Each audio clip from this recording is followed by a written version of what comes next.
Très heureuse de vous savoir au rendez-vous de l'actualité environnementale. Mesdames, Messieurs, bonsoir. Bienvenue dans ce journal. Voici les titres. Un coup de projecteur sur le riz de Kovié, un riz local 100% made in Togo. Quels sont les avantages nutritionnels de ce riz et quel impact sa production a sur l'environnement? Éléments de réponse dans cette édition. Nous parlerons de la 28e conférence des partis COP28 dans ce journal. Les pourparlers sont toujours en cours pour la cause commune, la lutte contre le changement climatique. L'Italie veut investir 27,4 milliards d'euros dans la transition énergétique. Cet investissement va contribuer à réduire les émissions de gaz à effet de serre.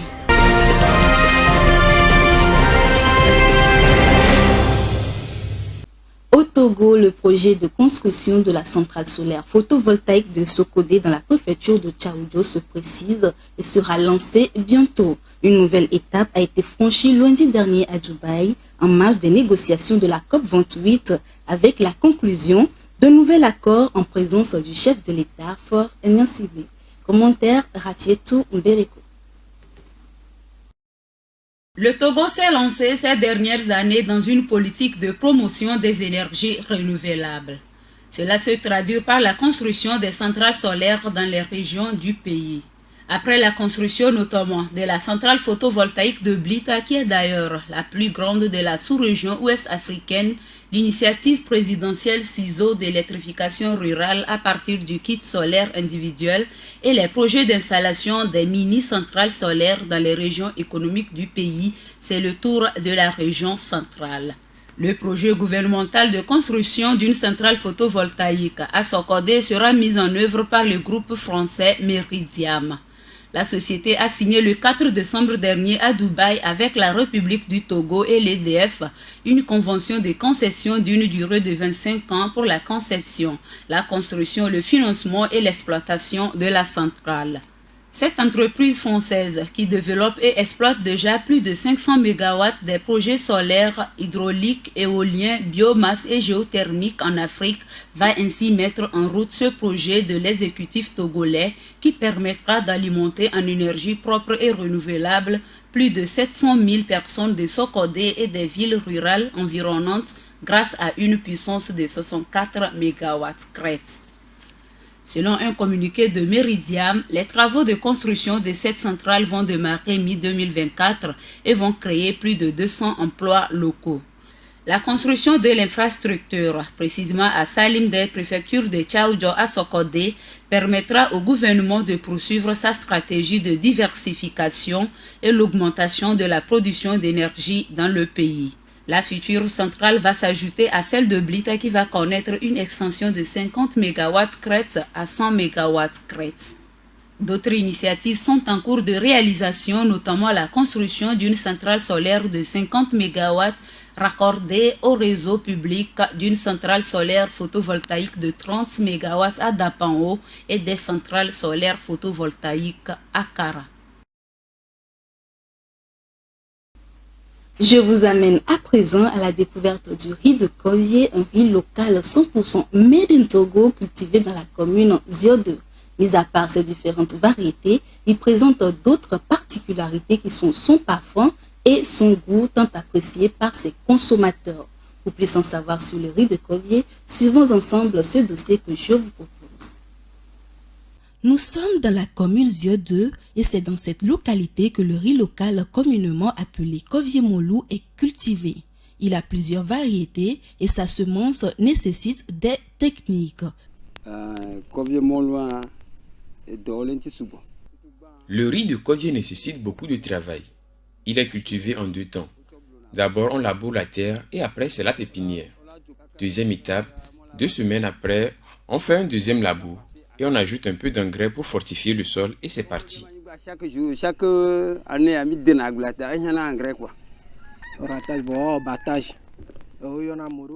Après la récolte, il faut enlever les résidus pour avoir le produit final.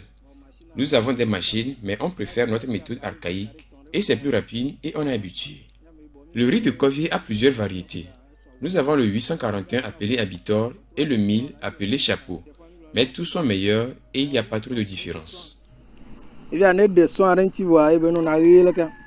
En Envoûtant par son parfum, la population l'apprécie. Son goût particulier et sa texture après cuisson fait de lui le meilleur auprès de ses consommateurs. J'aime le riz de Kovié à cause de son parfum. En plus, il est très collant et tu as l'impression de manger la pâte. Les autres riz ne sont pas comme lui. Il est particulier. Je suis togolais résident à Accra, mais j'adore ce riz, le pourquoi je me déplace tout le temps pour m'en procurer. C'est un riz local et quand je prépare ça au Ghana, ils apprécient. Après l'église, Madame Adjo a opté pour la cuisson du riz de Kovié pour elle et sa famille. Pour Madame Adjo, prendre soin de sa famille et lui permettre une alimentation saine l'oblige à faire le bon choix. Ma famille et moi préférions le riz de Kovié car c'est bon et c'est cultivé chez nous. Pour le préparer, il suffit de mettre un peu d'eau, du sel et pour faire ressortir son parfum, on ajoute un peu d'huile et de l'oignon. La consommation du riz en général offre plusieurs vitamines à la santé humaine. Le riz local a sa particularité et d'autres nutriments qui sont favorables à l'organisme. Nous devons d'abord noter que ce céréale que nous appelons le riz est le plus consommé aujourd'hui au monde, dirais-je, après même le maïs. Donc le riz contient beaucoup de nutriments et les nutriments que le riz contient, nous notons des oligo-éléments, nous notons des vitamines, nous notons des protéines, des glucides. Alors lorsque nous parlerons d'oligo-éléments, le riz est aujourd'hui, je dirais, une source de beaucoup d'oligo-éléments, notamment dans le riz, nous pouvons trouver du zinc. Ce zinc même qui est un oligo-élément qui initie la synthèse des enzymes, que ce soit aux côtés de la vision, le zinc intervient, aux côtés du fonctionnement sexuel, le zinc intervient et beaucoup d'autres lieux. Nous pourrons aussi voir dans le riz le fer qui intervient dans la synthèse des hémoglobines. Nous avons dans le riz le phosphore qui est le deuxième oligo-élément le plus abondant dans l'organisme après le calcium et qui intervient dans la formation des os. Et si je vais même parler, je laisse le magnésium, le manganèse qu'on peut voir dans le riz, je parlerai aussi des vitamines, principalement la vitamine B. On peut voir la vitamine B1, la vitamine B3, B5 et B6 qui interviennent dans la croissance et sont présents dans le riz. Et nous avons beaucoup de matières antioxydants qui inhibent les cellules cancéreuses qu'on peut voir dans le riz. Nous produisons du riz au Togo. Nous notons d'abord qu'il y a plusieurs riz qui sont produits au Togo. Il y a le riz de Kovié, le riz de Dapan, le riz d'Anié, le riz de Péléakata. Donc, il y a plusieurs riz, mais le riz de Kovié aujourd'hui sur le marché togolais a une grande notoriété. Déjà, le littoral, le territoire est un territoire propice pour la culture du riz. Et je peux aussi noter au niveau du riz de Kovié que la chaîne de production est gérée, que ce soit au niveau de la production, au niveau de la transformation, au niveau de la mise sur le marché. Tout cela est géré par des gens qui sont du pays, des gens qui sont autochtones et cela rassure la qualité. Le riz là, a une concentration d'éléments nutritifs. Lorsque vous le préparez, mais que le parfum est gardé, cela montre déjà qu'il y a une concentration d'éléments nutritifs. Maintenant, ce qui est encore mieux, c'est qu'après même la production, les agriculteurs prennent le temps de faire quoi? D'étuver le riz. Étuver le riz maintenant va consister à faire quoi? À aider les éléments nutritifs à aller plus se concentrer à l'intérieur du riz. Ce qui fait que même après la cuisson, les éléments nutritifs sont toujours là. Au contraire de la plupart des riz, tout ce que je venais de citer peuvent être perdus après la cuisson. Mais le riz de Kovié est constant. Ce qui fait qu'après la cuisson, nous avons toujours les éléments nutritifs qui sont présents. Ce riz aussi, c'est un riz qui est bien collant. Et lorsque c'est bien collant, nous savons que le riz peut se préparer de différentes façons. Il y a différents plats de riz. Et lorsque c'est bien collant, ça répond à tous ces plats-là.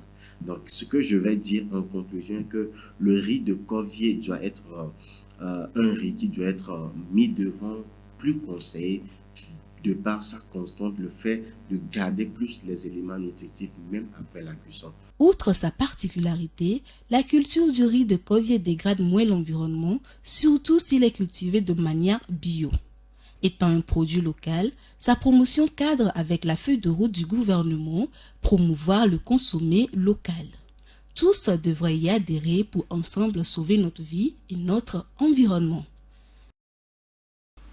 Selon la Banque mondiale, la Tanzanie dispose de 45 milliards de mètres cubes de réserves de gaz naturel, ce qui est suffisant pour couvrir la consommation intérieure du pays et faire de la Tanzanie la prochaine plaque tournante du gaz naturel en Afrique.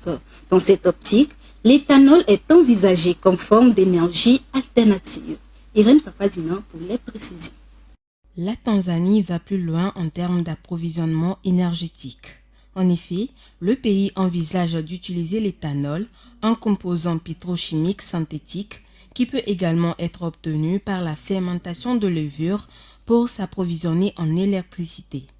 À l'occasion d'une rencontre avec des investisseurs vendredi dernier, Doto Makesha Biteko, ministre de l'Énergie, a déclaré que la Tanzanie s'efforçait de diversifier son bouquet énergétique afin d'améliorer l'approvisionnement et de protéger l'environnement.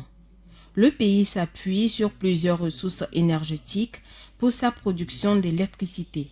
Selon le centre d'investissement, environ 45% de l'électricité du pays provient des barrages hydroélectriques.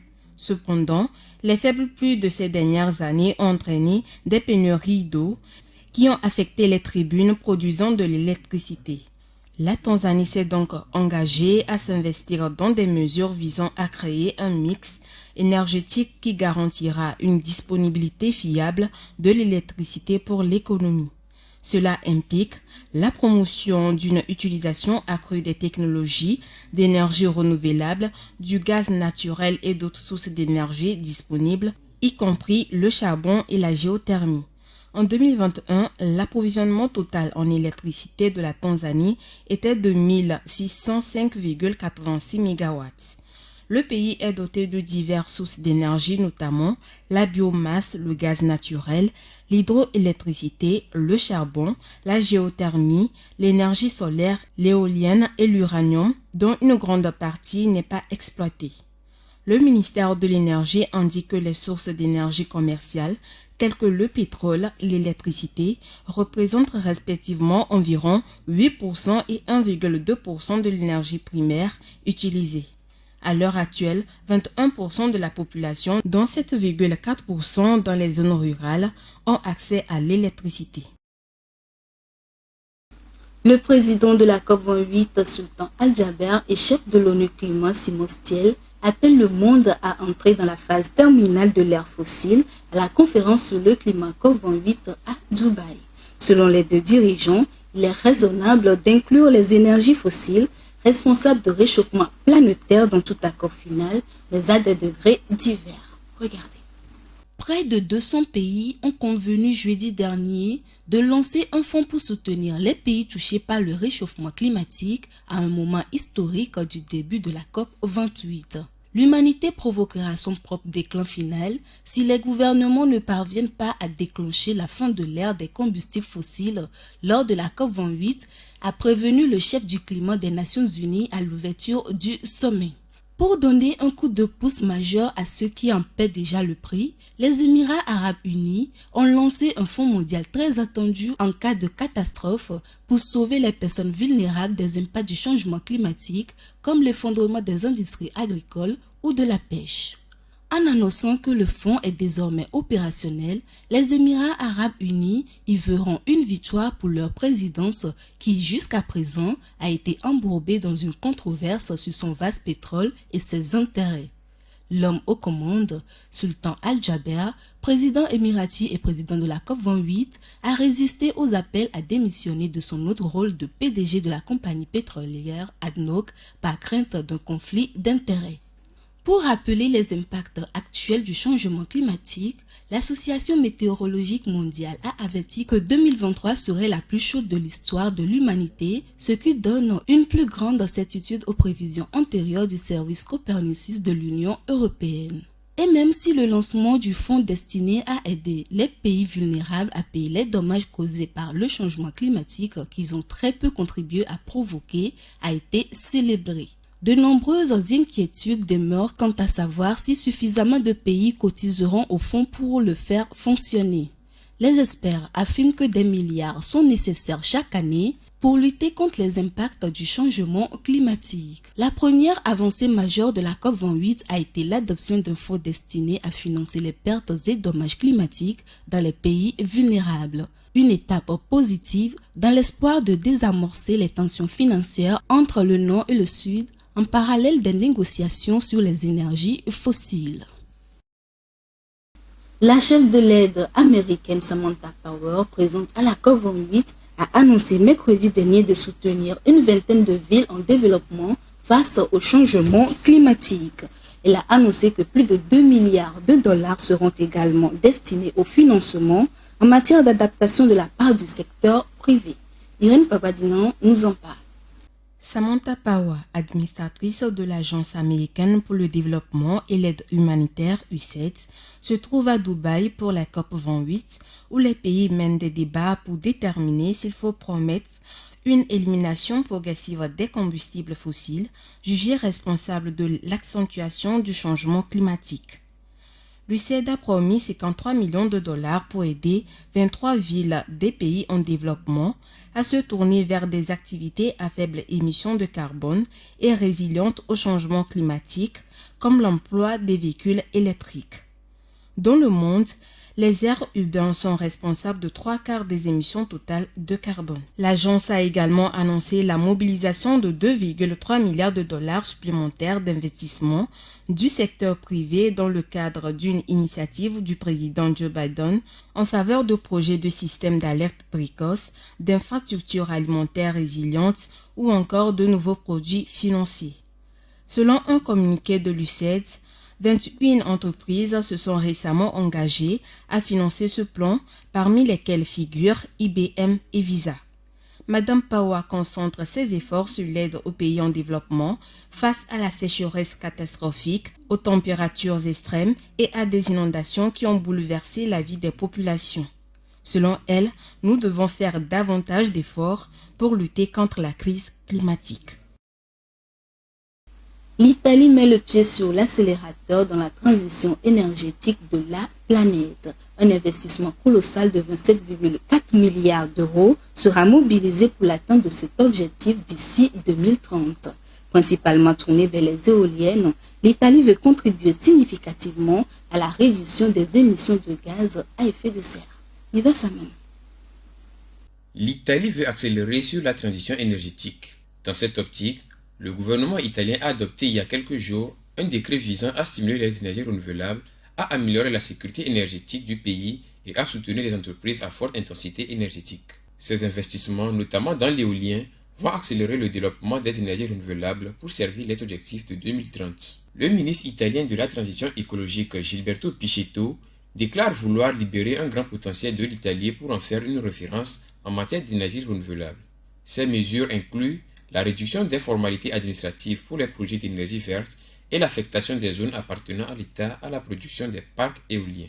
Cette décision est intervenue quelques jours seulement avant la COP28 des Nations Unies à Dubaï, dont les objectifs portent sur le maintien du réchauffement climatique à une moyenne de 1,5 degrés Celsius au-dessus des températures pré-industrielles, sur la baisse de 43% des émissions de gaz à effet de serre d'ici 2030 par rapport au niveau de 2019. En matière d'éolien offshore, les zones maritimes appartenant à l'État dans 2 ports du sud de l'Italie seraient sélectionnées pour la production, l'assemblage et le lancement des plateformes flottantes, précise le ministère italien de la transition écologique. Premier pollueur de la planète, la Chine est également un véritable champion dans l'utilisation des énergies propres. À Shenzhen, dans le sud de la Chine, tous les transports publics de la ville sont essentiellement électriques. C'est une première grande ville au monde à être passée au 100% électrique pour ses bus et taxis. Les explications, Rafietou Bereko. La pollution des villes chinoises et la prise de conscience de la population des risques pour la santé ont poussé les autorités à accélérer la transition des transports. À Shenzhen, métropole technologique de la Chine, tous les transports publics sont entièrement électriques. Des bus et des taxis roulent à l'électricité et transportent silencieusement leurs passagers sans émission de CO2 ni gaz d'échappement. Shenzhen, avec ses près de 18 millions d'habitants, a été la première grande ville au monde à basculer en 2017 ses bus auto-électriques. La ville limitrophe de Hong Kong où de nombreuses start-up ont leur siège a aussi électrifié la majorité de ses taxis. Après elle, d'autres villes chinoises ont emboîté le pas avec l'objectif d'avoir des transports propres avant 2025. L'exemple chinois montre qu'électrifier rapidement les transports en commun est possible par contraste avec la lenteur de la transition dans les pays occidentaux. Les bus contribuent moins au réchauffement que les voitures et les camions, mais l'Agence internationale de l'énergie estime de même à 5% la réduction potentielle d'émissions dues aux bus dans un scénario de neutralité carbone en 2050, sans compter que des bus électriques améliorent immédiatement la qualité de l'air que les habitants respirent. Mais la Chine reste une exception mondiale. Le pays représente plus de 90% des bus et camions électriques dans le monde selon les chiffres de 2021 de l'International Council on Clean Transportation. Pour Elio Richard, expert des véhicules électriques, ce n'est pas une ambition réalisable en un temps record. Selon une étude de la Banque mondiale réalisée spécifiquement sur les bus de Shenzhen, à performance égale, les émissions d'un bus électrique sur l'ensemble de son cycle de vie, en incluant sa fabrication et celle de sa batterie, sont réduites de 52% par rapport à un bus diesel. Cette empreinte carbone prend en compte que la moitié de l'électricité de Shenzhen est générée avec du charbon. Au total, les bus électriques y permettent d'économiser 194 000 tonnes de CO2 par an. La Chine est certes le premier émetteur mondial de gaz à effet de serre et reste très dépendante du charbon. Mais le pays est également celui qui investit le plus dans les énergies renouvelables. C'est officiel, 2023 est l'année la plus chaude de l'histoire. L'Observatoire Copernicus vient de faire cette annonce il y a quelques jours. Son directeur rassure qu'il en sera ainsi avec la continuité des émissions de gaz à effet de serre qui provoquent les différentes situations climatiques désagréables. Retrouvons Vivace Amon. 2023 est officiellement l'année la plus chaude de l'histoire. Cette annonce vient du service européen d'observation de la Terre Copernicus. Elle a été faite le 6 décembre dernier, alors que l'année même n'est pas encore terminée, et cela confirme les prévisions publiées en octobre dernier. La température moyenne de la Terre est de 1,46 degrés Celsius au-dessus de la moyenne de l'ère pré-industrielle. L'observatoire précise qu'elle est 0,13 degrés Celsius plus élevée que la moyenne des 11 mois de l'année 2016, actuellement l'année civile la plus chaude jamais enregistrée. À l'instar de 5 autres mois de l'année 2023, celui de novembre n'échappe pas au record. Il a été le mois le plus chaud jamais enregistré dans le monde, avec une température moyenne de l'air de surface de 14,22 degrés Celsius, soit 0,85 degrés Celsius au-dessus de la moyenne entre 1991 et 2020. Novembre 2023 a également été hors norme pour la température à la surface des océans, qui a été en moyenne la plus élevée de tous les mois de novembre. Le directeur de Copernicus, Carlo Buontempo, déclare à ce sujet que tant que les concentrations de gaz à effet de serre continueront d'augmenter, nous ne pouvons pas nous attendre à des résultats différents de ceux observés cette année. Il renchérit en disant que la température continuera d'augmenter, de même que les effets des vagues de chaleur et des sécheresses. Ainsi s'achève cette édition. Merci de l'avoir suivi, merci de votre fidélité. Excellente suite de nous.